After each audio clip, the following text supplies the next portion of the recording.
Ang flight namin madaling araw pa. 8 o'clock nag-check-in na kami. Ganun din ako, ma'am.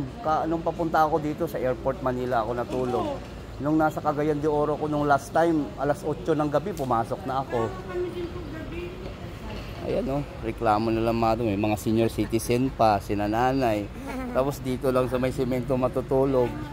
Utang na loob naman, samantalang pwede naman kami komportable doon sa loob, mag-stay. Kaya nga po, 5:45. Pwede naman sa loob. Pwede naman tayo magdanakaw doon. At saka ma-scan naman yung bag natin. Meron naman scanner dyan. Kaya nga, bago tayo papasok. Thank you, sir.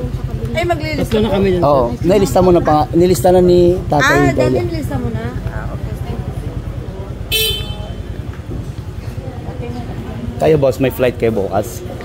Sige, pakilagay yung 3 pangalan niya na. Tapos yung oras ng flight. Para doon tayo sa loob.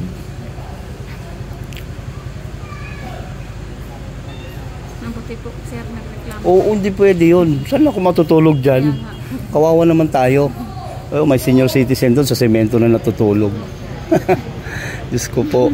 Pare-pare. Ginawa tong ano na to para sa gobyerno, gumawa nito para sa tao. Napakaganda na nga na airport oh. Tapos sa kalsada lang kayo matutulog, wag naman. Pera natin to, buwis natin to. Diyan napunta yung sa para dito sa airport na to. Hindi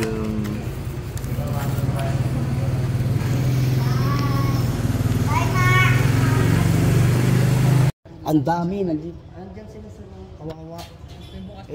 Bukas din ang flight kasi so natignan mo sir safety naman yung pagpa. Sabi ko kasi kagabi ganun din may nakiusap rin dito. Kaya kinausap lang namin yung OB, umayag naman. Opo. Paki naman sir. Kakausapin ko muna sila ulit kagabi. Pero ganito sir, may ano kasi yan sir. Ito kasing airport is hindi 24 hours operation. Dapat nag-close ito ng 9. Kaso may flight back 11 na tayo. Yun yung last flight. After ng flight na yun sir, mag-close po talaga ito siya. Hindi sir, ganun din naman sa Cagayan de Oro. Pero yung, oo, ganun din. Hindi rin sila 24 hours sa Cebu, ganun din eh. Hindi kami magpatuloy ng ano as long as opo. napasahero na may ticket naman. Opo. Pwede po yan sir. Pero kakausapin muna namin. Oh, please lang sir. Kasi like for example, ako sir, alangan na mag-hotel pa ako ng, di ba? Alam nyo naman. Sir, may ano kasi yan. Since papasukin namin kayo dun sa may ano sa loob ng check-in area. Opo.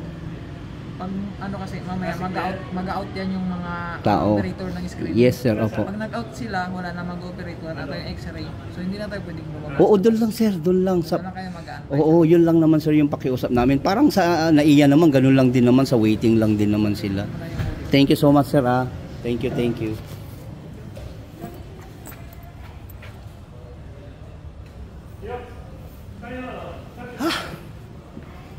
So yun mga kaidolo, buti pumayag yung airport ng CSI. You could just imagine.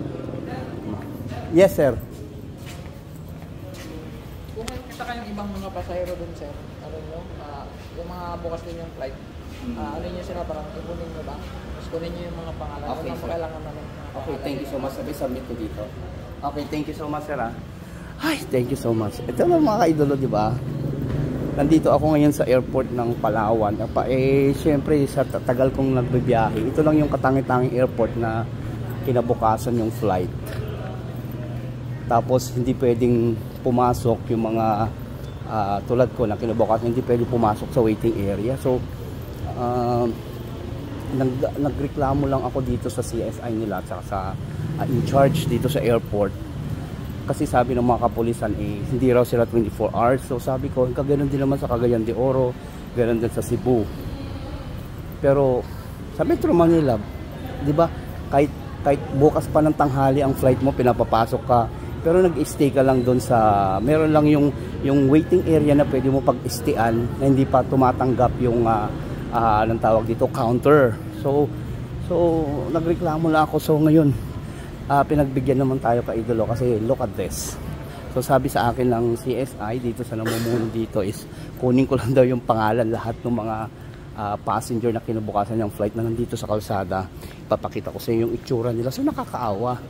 So, napakabait naman yung nakausap ko. So, pagbibigyan daw, pag may ganyan daw mga sitwasyon na nakikiusap ng maayos, pagbibigyan nila mag-stay doon sa loob. So, thank God. So, sarap mga kaidol.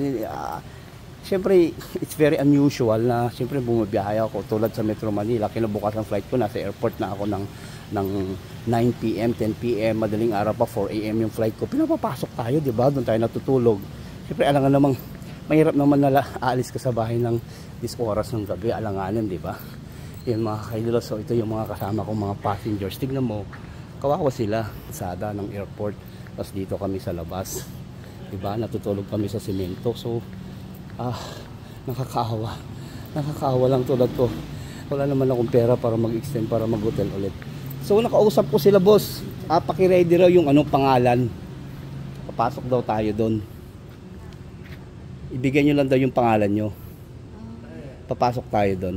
Kasi, nireklamo ko sa Manila, lahat ng airport pwede pumasok doon. So, kinausap ko yung namamahala ng Palawan. Ibigay lang daw yung pangalan para doon tayo mag-stay. Para hindi tayo mukhang kawawa dito. Oo, isulat ko. Kaya nga, sabi ko, nagreklamo ko, hindi pwede.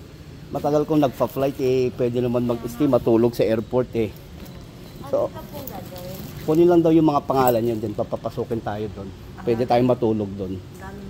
Oo, dami lang. Saan po bibigay ang pangalan? Sa akin, tapos ibigay ko doon sa CS, ilist.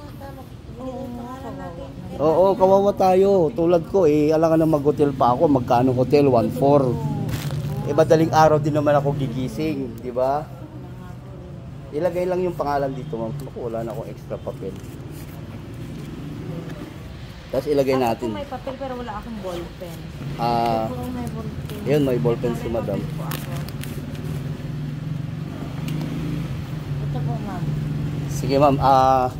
Ikot ko sa'yo. Kunin, ilagay mo yung pangalan mo tapos oras ng flight kinabukasan. Sige. Salamat na. Oo, sulat natin pangalan dito tayo. Kawawa tayo dyan. So yung mga kaidolo, kinausap ko, di pwede naman tayo dito. Kawawa naman kami. Yan, pwede kami mahiga dyan. Diba? So, napakabait naman at nakausap at tumulong. Tingnan mo naman, kawawa naman kami mga kaidolo. Ito kami sa Kalsada Cement. Doon kukunin ko yung pangalan yung mga kasama ko. Doon kami sa loob mag-stay kahit papano. Safe, mas safe. Saka hindi naman malamig. Hindi kami malalamigan, mahahamugan. Malamig sa loob pa, safety pa kami, diba? Yan. Sige, boss. Yun mga kaidolo, ito po yung nilista ko pangalan namin na tomorrow is our flight, madaling araw. So papasok kami sa loob. Syempre dadaling ko doon sa napakabait na kausap ko. In fairness naman, maayos kausap. So hindi kami matutulog sa kalsada. Diyos ko naman, matutulog kami sa kalsada. Meron naman napakalaking airport ng Puerto Princesa. Pwede naman kami mag-stay sa upuan, komportable, di ba? Thank you, Lord. And so ang dahilan nila, hindi naman daw sila operational lang 24 hours. So sabi ko, hindi naman ganun din naman sa ibang airport, pero pinapatulog dun sa loob ng waiting area. Thank you so much, Laking Kapulisan, na hindi ako masagot kanina. CSI, yung head ng Puerto Princesa Airport. So yun mga kaidolo, syempre titipid ako, yung mga kasama ko senior citizen, galing pa ng malayo. So madaling araw yung flight nila. Alam naman baka malate sila, wala namang sasakyan galing sa malayong lugar somewhere in Puerto Princesa para bumiyahe sila madaling araw papunta dito sa airport, di ba? So yun mga kaidolo, salamat. Ito yung kausap natin, napakabait.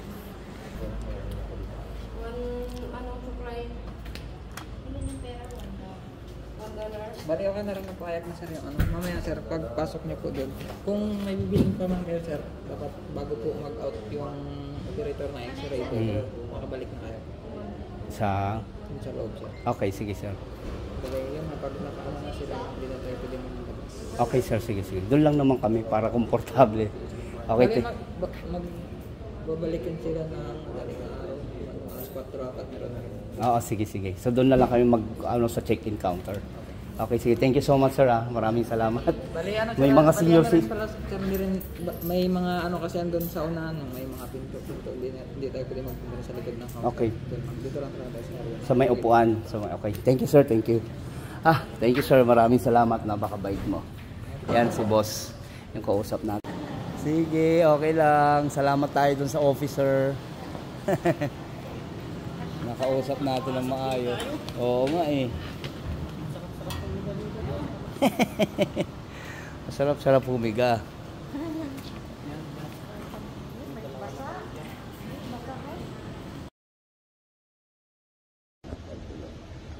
Komportable, nakahiga ka. Diba? Maayos. Pagkulog kami malamig at wala sa semento. Maganda yung tulugan.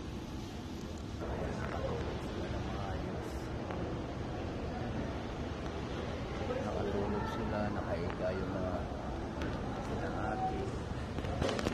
Kesa naman